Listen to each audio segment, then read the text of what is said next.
Hello दोस्तों, कैसे हैं आप सब। आशा करता हूं कि आप सब ठीक होंगे। मैं योगेश आप सबका इजी एजुकेशन में स्वागत करता हूं। आज के विषय को शुरू करने से पहले आप सबसे अनुरोध है, अगर आप इस चैनल पर नए हैं तो चैनल को सब्सक्राइब करें और बेल आइकन को प्रेस करें, जिससे कि आपके पास हमारी न्यू अपडेट्स और वीडियोस आसानी से और सबसे पहले पहुंचे। दोस्तों, इससे पहले हम कुछ और अध्यायों को पढ़ चुके हैं, उनका लिंक आपको डिस्क्रिप्शन में मिल जाएगा, तो आप उन्हें वहाँ से देख सकते हैं। तो चलिए आज का विषय शुरू करते हैं। हमारा आज का जो विषय है वो है शहरी क्षेत्र में आजीविका।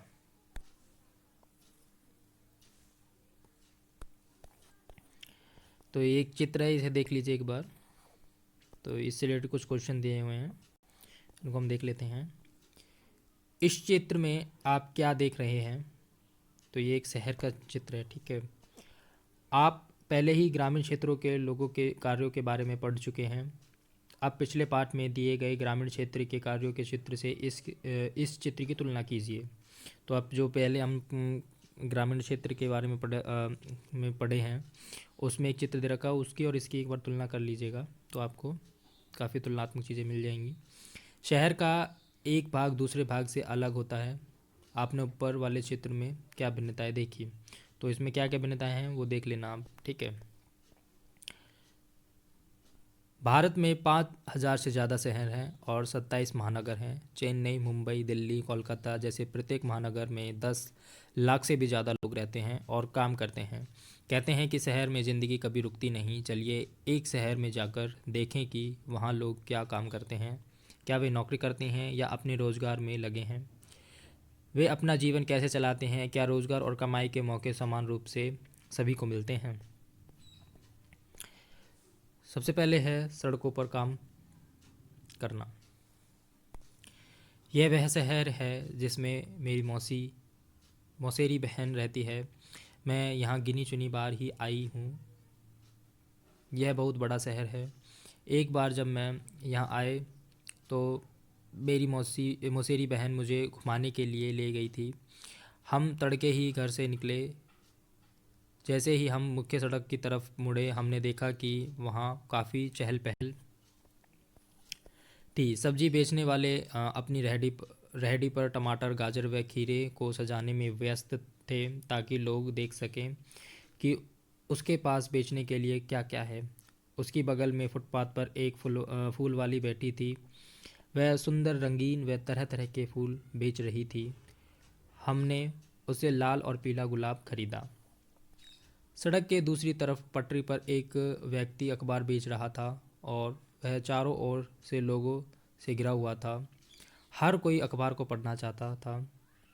वहाँ से बसें ज़ोर ज़ोर से हॉर्न बजाती हुई गुजर रही थी। ऑटो रिक्शा स्कूल के बच्चों से ठसाठस भरे हुए थे। पास के पेड़ के नीचे एक मोची छोटे से टीन के बक्से में अपना सामान निकाल रहा था। वहीं सड़क के किनारे नाई अपना काम शुरू कर चुका था।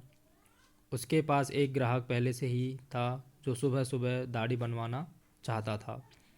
सड़क से थोड़ी दूर जाकर एक औरत ठेला गाड़ी में प्लास्टिक की बोतलें, डिब्बे, बालों की पिन व चिमटी ले जा रही थी। वहीं पर एक दूसरा व्यक्ति घर घर बेचने के लिए साइकिल पर सब्जियां ले जा रहा था। हम उस जगह पर आ गई जहां रिक्शे वाले एक कतार में खड़े होकर ग्राहक का इंतज़ार कर रहे थे। हमने एक को बाज़ार जाने के लिए तय किया। बाज़ार वहाँ से 2 किलोमीटर पर था। तो ये एक पैराग्राफ दे रखा है। बच्चू मांझी, एक रिक्शा वाला, इसे पढ़ लेते हैं। मैं बिहार के एक गांव से आया हूँ जहाँ मैं मिस्त्री का काम करता था। मेरी बीवी और 3 बच्चे गांव में ही रहते हैं। हमारे पास ज़मीन नहीं है। गांव में मिस्त्रीगिरी का काम लगातार नहीं मिलता था। जो कमाई होती थी वह परिवार के लिए पूरे नहीं पड़ती थी। जब मैं शहर पहुंचा तो मैंने यह पुराना रिक्शा ख़रीदा और इसका पैसा किस्तों में चुकाया है। यह काफ़ी साल पहले ही की बात है। रोज़ सुबह बस स्टॉप पर पहुंच जाता था और ग्राहक जहां भी जाना चाहें उन्हें वहां छोड़ देता हूं। फिर रात को 8-9 बजे तक रिक्शा चलाता हूं। मैं शहर की एक कॉलोनी में आसपास करीब 6 किलोमीटर तक रिक्शा चलाता हूं। दूरी के हिसाब से हर ग्राहक मुझे 5-10 रुपये तक देता है। जब तबीयत ख़राब हो जाती है तब मैं यह काम नहीं कर पाता। उन दिनों कमाई बिल्कुल नहीं हो पाती। मैं अपने दोस्तों के साथ किराए के कमरे में रहता हूँ। वे सब पास की फैक्ट्री में काम करते हैं। रोज़ 80-100 रुपये तक मेरी कमाई हो जाती है, जिसमें से 60-50 रुपये खाने और किराए पर खर्च हो जाते हैं। बाकी मैं परिवार के लिए बचा लेता हूँ। साल में 2-3 बार मैं अपने परिवार से मिलने गांव जाता हूँ। जो पैसा शहर से भेजता हूँ मेरा परिवार उसी पर जीता है। कभी कभार मेरी बीवी खेतों में मजदूरी करके थोड़ा बहुत कमा लेती है।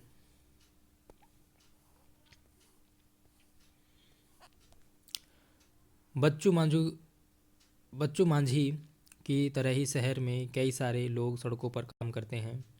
वे चीज़ें बेचते हैं, उनकी मरम्मत करते हैं या कोई सेवा देते हैं। वे स्वरोजगार में लगे हैं। उनको कोई दूसरा व्यक्ति रोज़गार नहीं देता है, इसलिए उन्हें अपना काम खुद ही संभालना पड़ता है। वे खुद योजना बनाते हैं कि कितना माल खरीदें और कहाँ व कैसे अपनी दुकान लगाएं। उनकी दुकानें अस्थायी होती हैं। कभी कभी तो टूटे फूटे गत्ते के डिब्बों या बक्सों पर कागज़ फैलाकर दुकान बन जाती है, या खंभों पर तिरपाल या प्लास्टिक चढ़ा लेते हैं। वे अपने ठेले या सड़क की पटरी पर प्लास्टिक बिछा कर भी काम चलाते हैं। उनको पुलिस कभी भी अपनी दुकान हटाने को कह देती है। उनके पास कोई सुरक्षा नहीं होती। कई ऐसी भी जगहें हैं जहां ठेले वालों को घुसने ही नहीं दिया जाता। ठेले वाले जो चीज़ें बेचते हैं वे अक्सर घर पर उनके परिवार वाले बनाते हैं। परिवार वाले चीज़ों को खरीद कर साफ करके छांट करके बेचने के लिए तैयार करते हैं। उदाहरण के लिए जो सड़कों पर खाना या नाश्ता बेचते हैं वे ज़्यादातर घर पर ही बनाया जाता है। अहमदाबाद शहर के एक सर्वेक्षण में पाया गया कि काम करने वालों में से 12% लोग सड़क पर काम कर रहे थे। हमारे देश के शहरी इलाकों में लगभग 1 करोड़ लोग फुटपाथ और ठेलों पर सामान बेचते हैं। अभी हाल फिलहाल तक गलियों और फुटपाथ पर इस काम को यातायात और पैदल चलने वाले लोगों के लिए एक रुकावट की तरह देखा जाता था, लेकिन कई संस्थाओं के प्रयास से अब इसको सभी के लिए उपयोगी और आजीविका कमाने के अधिकार के रूप में देखा जा रहा है। सरकार भी उस कानून को बदलने पर विचार कर रही है जिससे उन पर प्रतिबंध लगा हुआ था।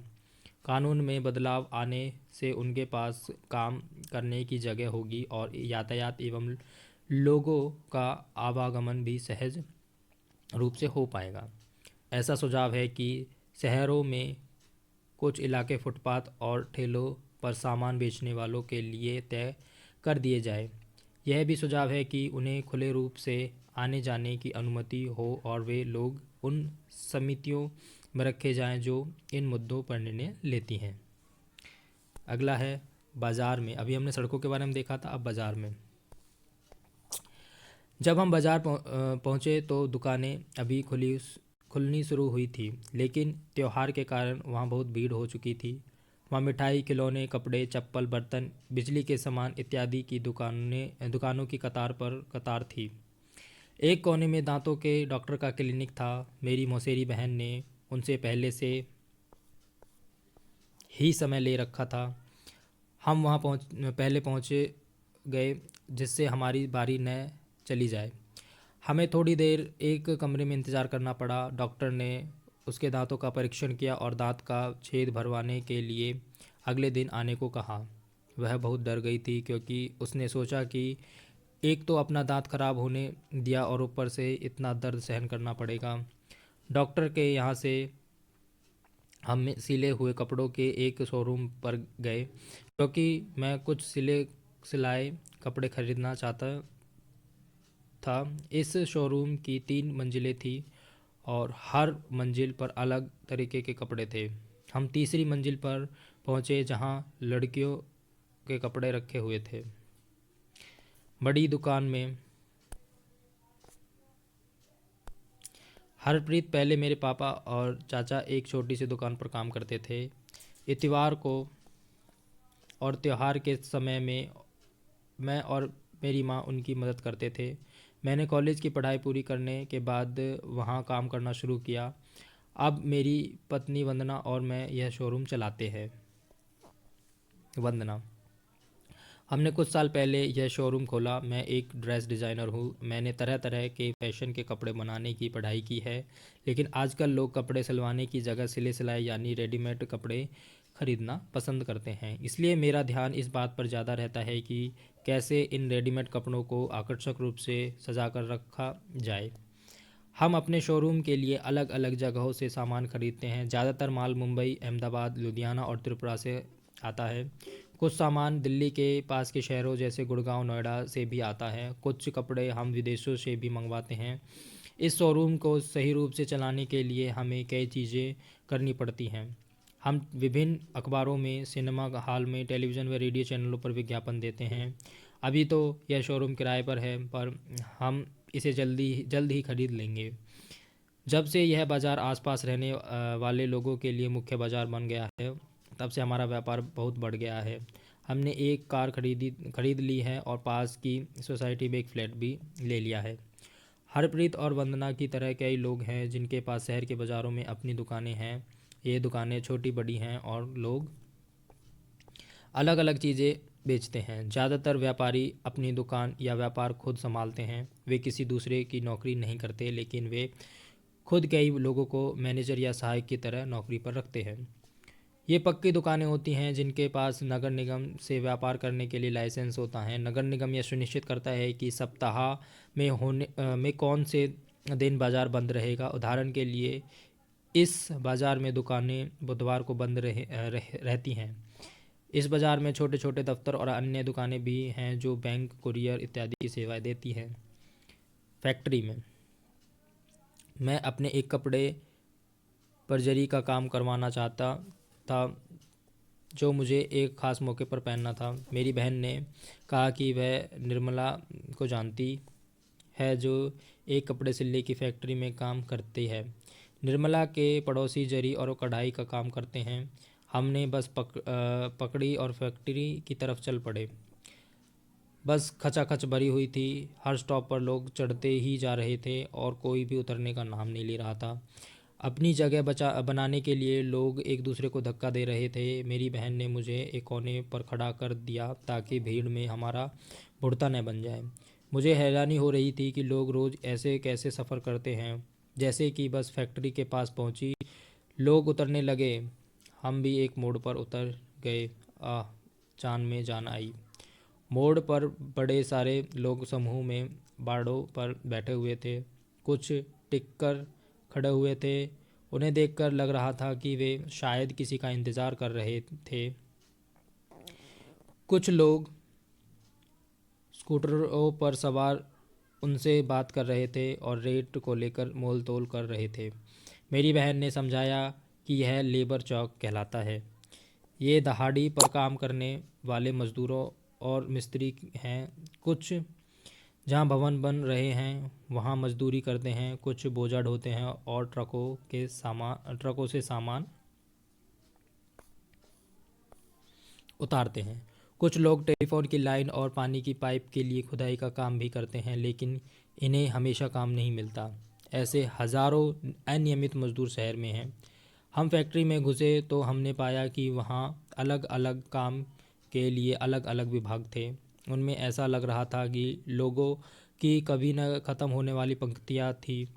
जहाँ कपड़े से ले जा रहे थे, उस विभाग में हमने देखा कि लोग छोटे से कमरे में मशीनों पर काम कर रहे थे। एक व्यक्ति एक एक सिलाई की मशीन पर लगा हुआ था और हर कमरे में ऐसी बहुत सारी मशीनें थी जो कपड़े तैयार हो रहे थे वे कमरे में एक तरफ तय कर के लगाए जा रहे थे। हमने निर्मला को ऐसी ही एक जगह पर पाया।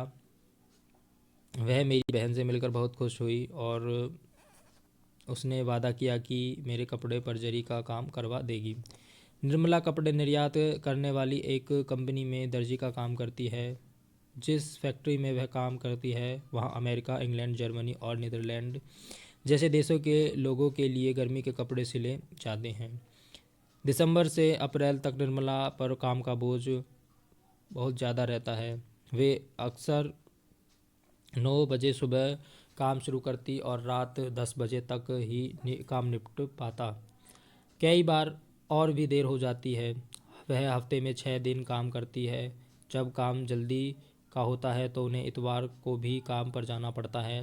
निर्मला को रोज़ 8 घंटे काम करने के 80 रुपये मिलते हैं और अतिरिक्त 40 रुपये देर तक काम करने का मिलता है। जून तक काम खत्म हो जाता है तो फैक्ट्री वाले इन दर्जियों की संख्या घटा देते हैं। निर्मला को भी निकाल दिया जाएगा। हर साल करीब 3 से 4 महीने के लिए उसके पास काम नहीं रहता। निर्मला की तरह ज़्यादातर कारीगर अनियमित रूप से काम में लगे हुए हैं, मतलब उनको काम पर तभी आना होता है जब मालिक को ज़रूरत होती है। उनको रोज़गार तभी मिलता है जब मालिक को बहुत सारा काम मिल जाता है या फिर ख़ास मौसमों में काम मिलता है। साल के बचे हुए समय में उन्हें दूसरा काम ढूंढना पड़ता है। निर्मला की तरह ही नौकरियां स्थायी नहीं होती। अगर कारीगर अपनी तनख्वाह या परिस्थितियों के बारे में शिकायत करते हैं तो उन्हें निकाल दिया जाता है। नौकरी की कोई सुरक्षा नहीं होती और अगर कोई बुरा व्यवहार करे तो उनके बचाव के लिए भी कुछ नहीं होता। उनसे बहुत लंबे समय तक रोज़ काम करने की उम्मीद भी रखी जाती है। उदाहरण के लिए बिजली से चलने वाले करघों की यानी पावर लूम फैक्ट्री में मजदूर दिन और रात की पालियों में 12 12 घंटे तक काम करते हैं। उन्हें 8 घंटों से ज़्यादा काम करने की मजदूरी अलग से नहीं मिलती। दफ्तर में मेरी मौसी सुधा विपणन प्रबंधक यानी मार्केटिंग मैनेजर हैं। उन्होंने हमें शाम 5:30 से पहले अपने दफ्तर पहुंचने को कहा। हमने सोचा कि देर न हो जाए इसलिए ऑटो रिक्शा ले लिया, जिसने हमें बिल्कुल समय पर पहुंचा दिया। उनका दफ्तर ऐसी जगह पर था जहां चारों तरफ बड़ी बड़ी इमारतें थीं। उनमें से सैकड़ों लोग बाहर आ रहे थे। कुछ कार पार्किंग की तरफ बढ़ रहे थे और कुछ बसों की पंक्तियों की तरफ। मौसी एक बिस्कुट बनाने वाली कंपनी में मैनेजर का काम करती हैं। बिस्कुट शहर के बाहर एक फैक्ट्री में बनाए जाते हैं। मौसी 50 विक्रेताओं सेल्समैन के काम का निरीक्षण करती है जो शहर के विभिन्न भागों में आते जाते हैं। ये लोग दुकानदारों से बड़े बड़े ऑर्डर लेते हैं और उनसे भुगतान इकट्ठा करते हैं। काम को सुचारू रूप से चलाने के लिए मौसी ने शहर को 6 भागों में बांट दिया है और वे हर हफ्ते एक भाग में के विक्रेताओं से मिलती हैं। वह उनकी प्रगति रपट देखती हैं और उनकी समस्याओं पर चर्चा करती हैं। उनको पूरे शहर में बिक्री की योजना बनानी होती है और अक्सर रात तक काम करना पड़ता है। उन्हें काम के सिलसिले में यात्राएं भी करनी पड़ती हैं। मौसी की नियमित तनख्वाह मिलती है और वह बिस्कुट कंपनी की स्थायी कर्मचारी है। वे यह उम्मीद रख सकती हैं कि उनकी नौकरी लंबे समय तक चलेगी। स्थायी कर्मचारी होने के कारण उनको निम्नलिखित फ़ायदे भी मिलते हैं। बुढ़ापे के लिए बचत। उनकी तनख्वाह का एक भाग भविष्य निधि में सरकार के पास डाल दिया जाता है। इस बचत पर ब्याज भी मिलता है। नौकरी से सेवानिवृत्ति होने पर यह पैसा मिल जाता है। छुट्टियां, इतवार और राष्ट्रीय त्योहारों के लिए छुट्टी मिलती है। उनको वार्षिक छुट्टी के रूप में भी कुछ दिन मिलते हैं। परिवार के लिए चिकित्सा की सुविधाएं। कंपनी एक सीमा तक कर्मचारी और उनके परिवारजनों के इलाज का खर्च उठाती है। अगर तबीयत खराब हो जाए तो कर्मचारी को बीमारी के दौरान छुट्टी मिलती है। शहर में ऐसे कई कर्मचारी होते हैं जो दफ्तरों, फैक्ट्रियों और सरकारी विभागों में काम करते हैं, जहां उन्हें नियमित और स्थायी कर्मचारी की तरह रोजगार मिलता है। वे लगातार उसी दफ्तर या फैक्ट्री में काम पर जाते हैं। उनका काम भी तय होता है। उनको हर महीने तनख्वाह मिलती है। अगर फैक्ट्री में काम कम हो तो भी उन्हें अनियमित रूप से काम करने वाले मजदूरों की तरह निकाला नहीं जाता। आखिर दिन ख़त्म हुआ और हम मौसी की कार में थकी मांदी बैठ गई। लेकिन आज बहुत मज़ा आया। मैंने सोचा कि कितना अच्छा है कि शहर में इतने सारे लोग इतने तरह के काम करते हैं। वे कभी एक दूसरे से मिलते भी नहीं, मगर उनका काम उन्हें बांधता है और शहरी जीवन को बनाए रखता है। तो ये था आपका अध्याय शहरी क्षेत्र में आजीविका, जो कि अब ख़त्म हो चुका है। तो अगर आपको ये वीडियो पसंद आई हो तो प्लीज़ इसे लाइक और शेयर करें और हमारे चैनल को सब्सक्राइब करें और अपने सुझाव में कमेंट बॉक्स में दें। तो हम मिलते हैं आपको अगले टॉपिक में, तब तक के लिए बाय एंड थैंक यू।